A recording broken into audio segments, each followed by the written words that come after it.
You've heard me hint about this a lot today, and the practical issues of stochastic gradient are pretty significant. So for most of the remaining of the module, we're going to talk about how to address some of those practical issues. Let's take a moment to review the stochastic gradient algorithm. We initialize our parameters, our coefficients to some value, let's say all 0, and then until convergence, we go one data point at a time and one feature at a time, and we update the coefficient of that feature by just computing the gradient at that single data point. So adding the contribution of each data point one at a time.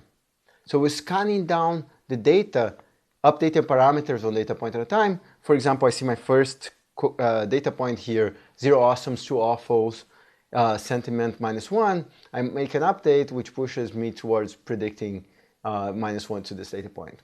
Now if the next data point is also negative, I'm going to make another kind of negative push. If the third one is negative, make another negative push.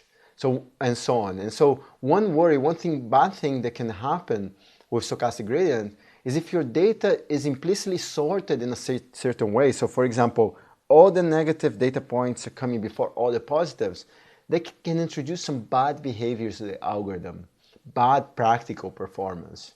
And so we worry about this a lot, and it's really significant. So because of that, before you start running stochastic gradient, you should always shuffle the rows of the data, mix them up, so that you don't have this long regions of, say, negatives before positives, or young people before older people, or people who live in one country versus people who live in another country. You want to mix it all up. So what that means, from the context of the stochastic gradient algorithm that we just saw, is just add a line at the beginning where you shuffle the data. So before doing anything, you should start by shuffling the data.